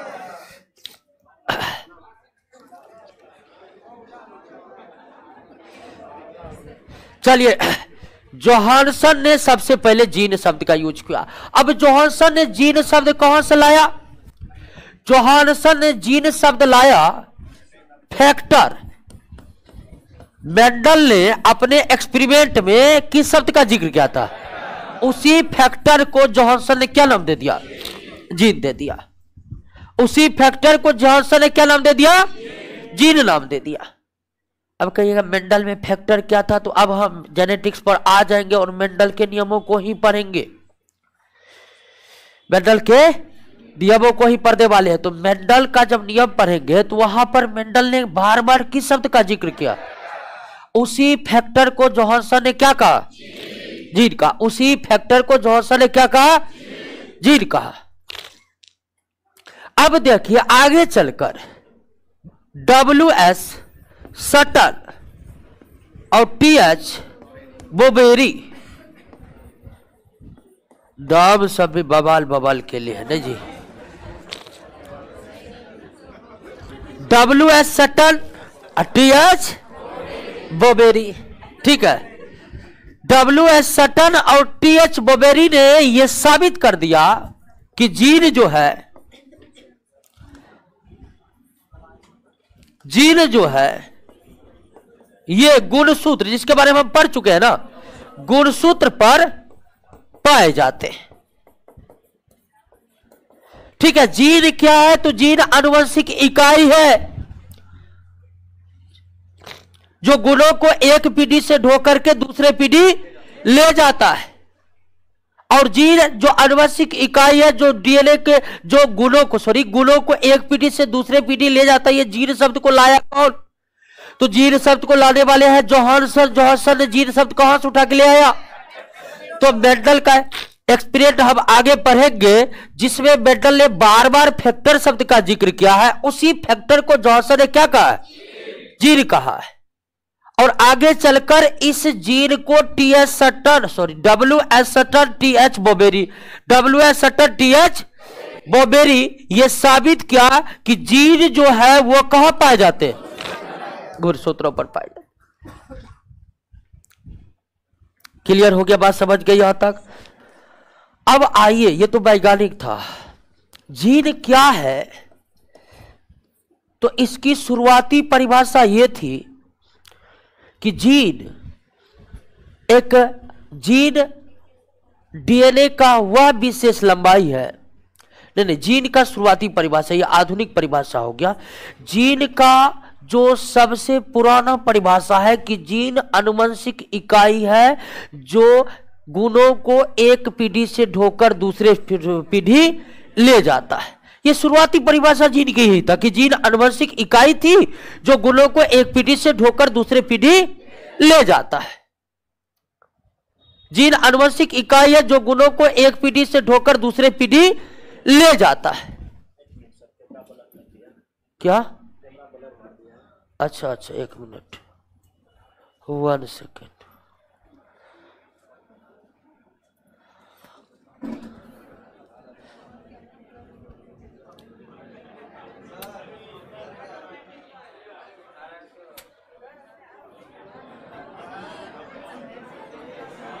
एक मिनट,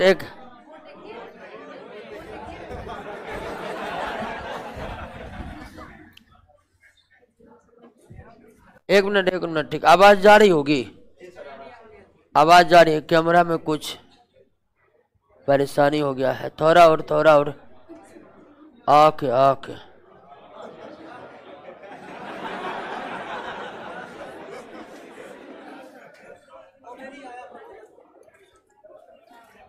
देख लीजिए, सही है।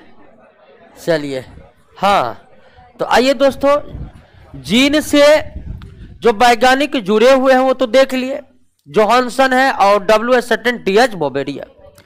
अब जीन के हम परिभाषा पर आते हैं। जीन की जो शुरुआती परिभाषा थी वो यही थी कि जीन आनुवंशिक इकाई है जो गुणों को एक पीढ़ी से ढोकर दूसरे पीढ़ी ले जाते हैं।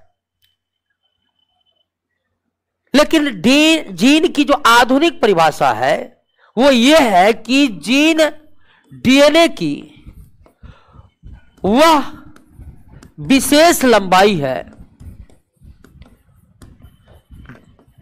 जीन का जो आधुनिक परिभाषा है, पुराना परिभाषा आप देख लीजिए नोट में, आनुवंशिक इकाई है जो गुणों को एक पीढ़ी से ढोकर दूसरे पीढ़ी। जो आधुनिक परिभाषा तय किया गया है जीन का कि जीन डीएनए का वह विशेष लंबाई है, या जीन डीएनए का वह क्रियात्मक खंड है, वह क्रियात्मक खंड है जो विशेष प्रकार के आरएनए तैयार करवाता है। ठीक है, जो विशेष प्रकार के आरएनए तैयार करवाता है और फिर वो आरएनए प्रोटीन तैयार करवाता है और इसी तरह से गुणों का वहन होता है। इसी तरह से अन्य सारे कार्य डीएनए के द्वारा किए जाते हैं।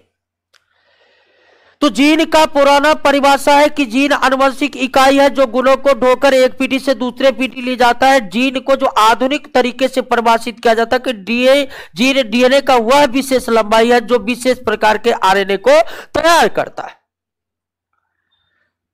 और विशेष प्रकार के आरएनए तैयार करता है, तो जैसे एमआरएनए, टीआरएनए है, तो एमआरएनए जो है मैसेंजर आरएनए, वही डीएनए के सूचना को एक पीढ़ी से लेकर के दूसरे पीढ़ी चला जाएगा। तो जीन से जुड़े वैज्ञानिक कौन कौन है? तो जोहानसन है, TH सटन और WH उल्टा हो गया, WS सटन TH बोबेरी हुआ है। ठीक है, WS सटन TH बोबेरी है। जीन का परिभाषा क्या है ये समझ गए।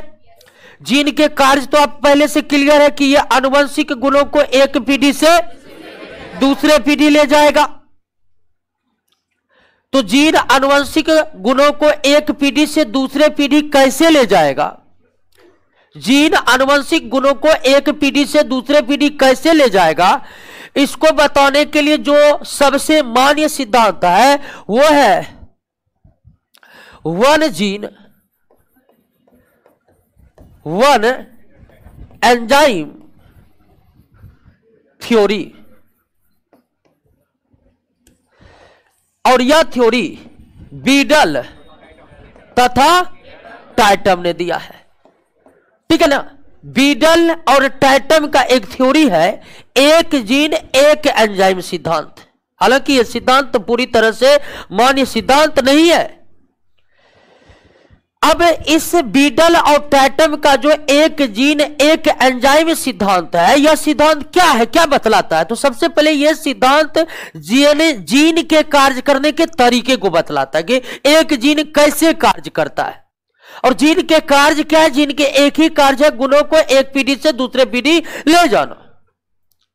जीन गुणों को एक पीढ़ी से दूसरे पीढ़ी कैसे ले जाता है, अर्थात जीन कार्य कैसे करते हैं, जीन के कार्यों को बताने के लिए जो सबसे मान्य सिद्धांत अब तक है, हालांकि पूरी तरह मान्य नहीं है, वो है एक जीन एक एंजाइम सिद्धांत। और एक जीन एक एंजाइम सिद्धांत किसने दिया?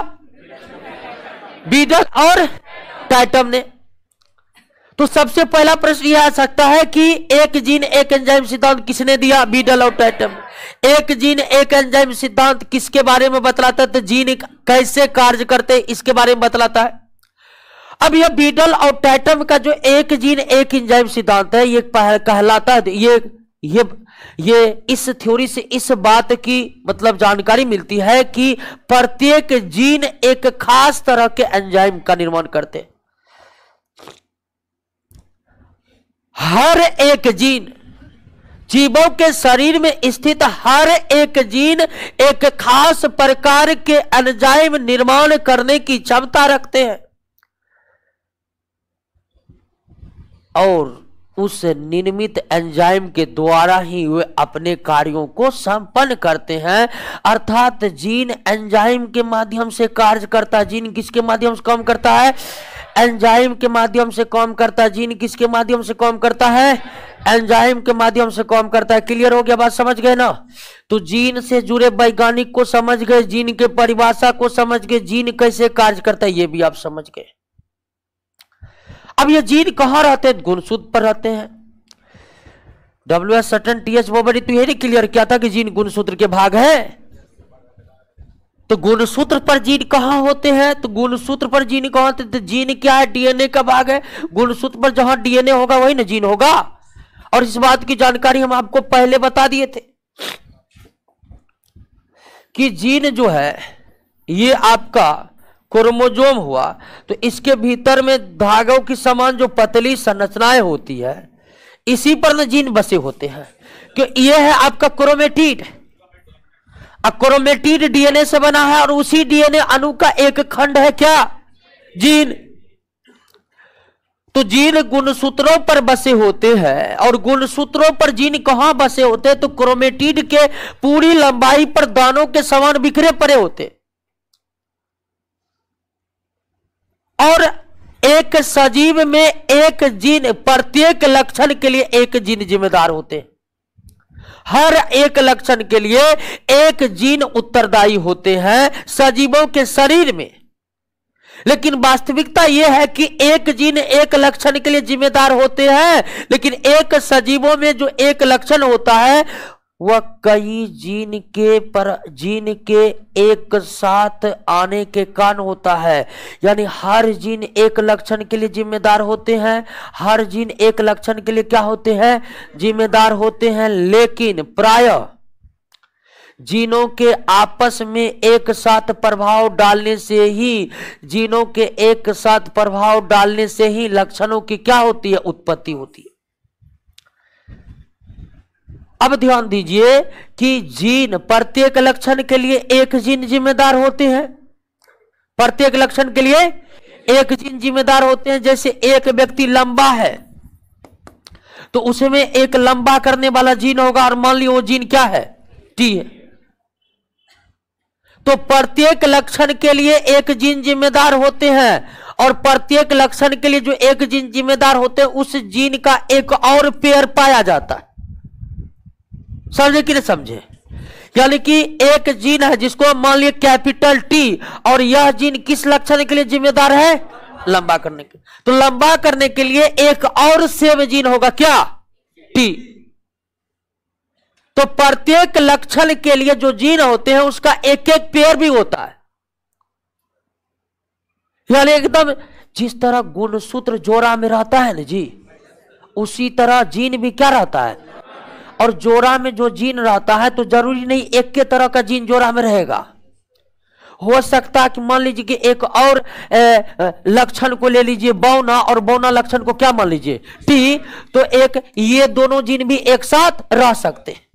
बस इसको कहेंगे समजात जीन, इसको क्या कहेंगे? असमजात जीन।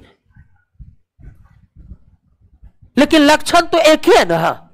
अगर लंबा बौना की बात करिए एक ही लक्षण है, लंबाई से जुड़ा है लंबा, और तो लक्षण कितना है? एक। तो जीन गुणसूत्रों पर बसे होते हैं, जीन गुणसूत्रों के अर्ध गुणसूत्र यानी क्रोमेटिड पर बसे होते हैं, और प्रत्येक लक्षण के लिए एक जीन जिम्मेदार होते हैं। हालांकि कई जीन के मिलने से ही लक्षणों की उपस्थिति, लक्षणों की उत्पत्ति होती है, लक्षणों की उत्पत्ति होती है। अब आप ध्यान दीजिए कि गुणसूत्र पर जो जीन बसे होते हैं, गुणसूत्र पर जो जीन बसे होते हैं, तो जीन कैसे बसे होते हैं गुणसूत्र पर? तो हर लक्षण के लिए जिम्मेदार जीन का एक पेयर जीन होता है। यानी जिस तरह गुणसूत्र जोड़े में रहते हैं उस तरह जीन भी जोड़े में रहते हैं, उस तरह जीन भी जोड़े में रहते हैं। और जीन जो जोड़े में रहते हैं उसे एक दूसरे का एलील कहा जाता है। क्या कहा जाता है? एलील कहा जाता है। एक दूसरे का क्या कहा जाता है? जैसे ये कैपिटल टी का एलील ये है, या इसका एलील ये है, ये है इसका एलील, ये है इसका एलील। तो गुणसूत्र जिस तरह जोड़े में रहते हैं उस तरह जीन भी क्या रहते हैं? जोड़े में ही रहते हैं। गुणसूत्र जिस तरह जोड़े में रहते हैं उस तरह ही जीन जोड़े में रहते हैं, और प्रत्येक लक्षण के लिए एक जीन जिम्मेदार का एक पेयर जीन ऊपर, एक सेम जीन पाया जाता है। दोस्तों क्लियर हो गया? अब ध्यान दीजिए, यहां पर दो शब्दों के बारे में समझना जरूरी है, एक जीनोम और दूसरा लिंकेज ग्रुप।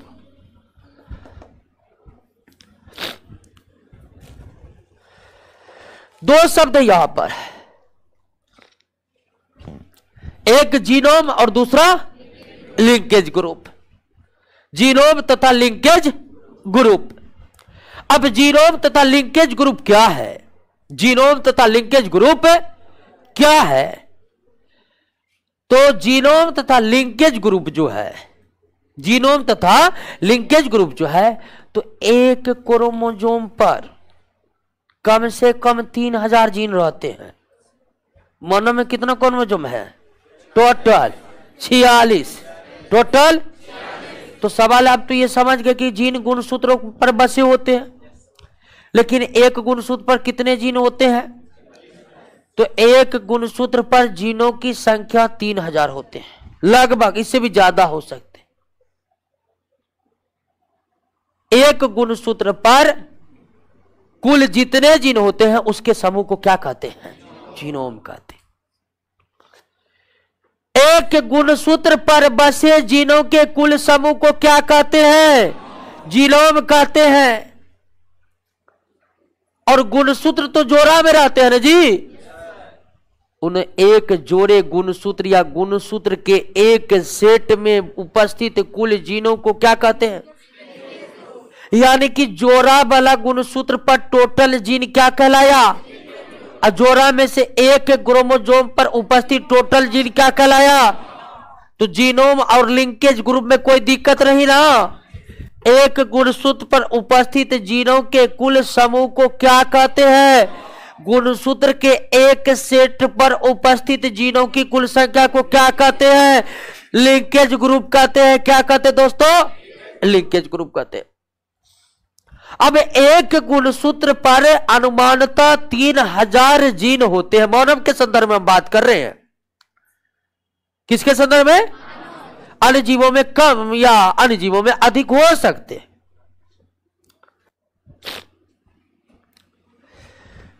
तो एक एक जीन पर जो औसतन 3000 जीन रहते हैं और जीन का कार्य है लक्षणों को ढोकर एक पीढ़ी से दूसरे पीढ़ी ले जाना, तो क्या एक सजीव के शरीर में उपस्थित सभी जीन कार्य करते रहते हैं या लक्षणों को ढोते रहते हैं?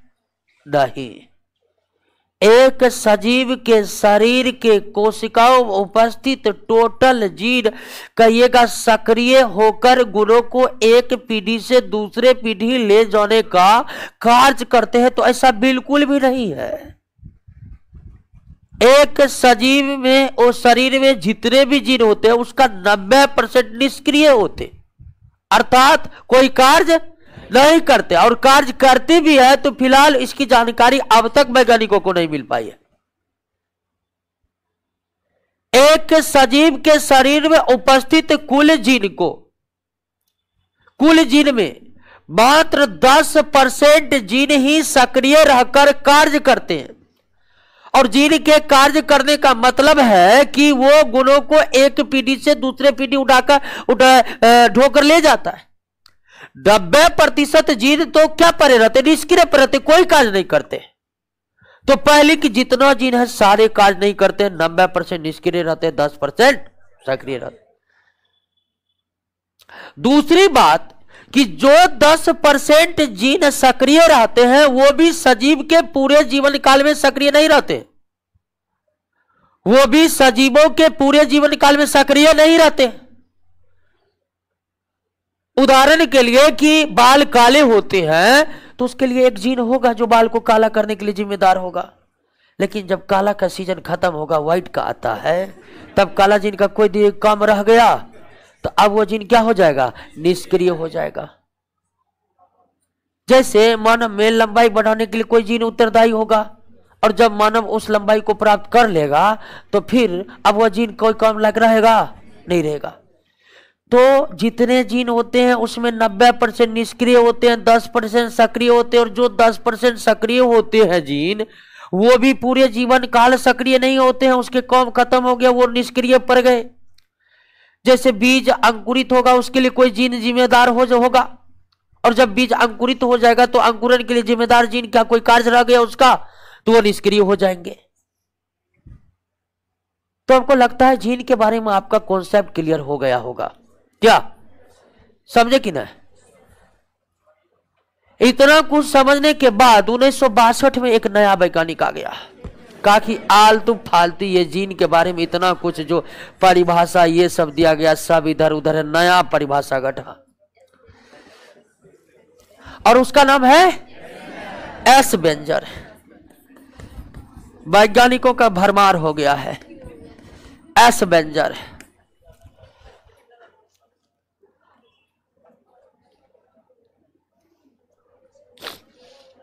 चलिए देखिए, दरोगा में फिजिक्स पर, फिजिक्स का उतना महत्व नहीं है। दरोगा में बायोलॉजी के बाद, इन्वायरमेंट के बाद सबसे ज्यादा महत्व क्या है? हाँ, ये इधर उधर नहीं, दरोगा बनना है तो दरोगा बनना है, ठीक है ना? हाँ, ये कल पढ़ा रहे थे दरोगा बैच को, तो कहा कि एएलपी वाला क्वेश्चन बताइए। हम अकबका गए, एएलपी हमको दिमाग जा नहीं रहा था रेलवे पर, तो कहलिए एएलपी क्या होता है जी, एएलपी वाला क्वेश्चन क्या होता? तब क्लास सर रेलवे, कहलिए रेलवे वाला कहाँ से घुस गया, बात हो रहा है क्या, आप बता रहे हैं क्या? तो आप 20,000 क्वेश्चन सिर्फ याद करिए ना, उसके बाद रेलवे नहीं निकलेगा तब ना हम आपको कहिएगा। मैथ रीजनिंग अगर ठीक ठाक है तो ठीक है ना, तो मैथ रीजनिंग आप बनाइए, और उसके बाद 20,000 क्वेश्चन में ही रेलवे ग्रुप डी सबका क्वेश्चन रहता है, ठीक है? तो जो जो इंपॉर्टेंट है सब कुछ पढ़ाएंगे दोस्तों। एस बेंजर ने जीन को एक नए तरीके से परिभाषित किया, और जीन को नए तरीके से परिभाषित किया तो इन्होंने जीन को 3 खंडों में यानी 3 हिस्सों में विभाजित किया है। सिस्टम, रिकॉन और म्यूटॉन। यानी कि जीन को एक बिल्कुल नए सिरे से परिभाषित किया। पहले क्या परिभाषा था जीन का कि अनुवंशिक इकाई है जो गुणों को एक पीढ़ी से 2 पीढ़ी तक ले जा दूसरे पीढ़ी ले जाता है। फिर हम आपको बोले कि आधुनिक परिभाषा ये हो गया है कि जीन डीएनए की वह विशेष लंबाई है जो विशेष प्रकार के आरएनए को तैयार करता है। लेकिन 1962 में एक वैज्ञानिक एस वेजर ने जीन को सिस्टोन, रिकॉन और म्यूटॉन में परिभाषित किया। यानी कि जीन 3 तरह के कार्य करते हैं। सिस्टोन जीन का वह क्रियात्मक खंड है जो प्रोटीन निर्माण को निर्देशित करता है। रिकॉन वो है जो रिकॉम्बिनेशन करता है, यानी अमीनो अम्ल को जोड़कर प्रोटीन बनवाता है।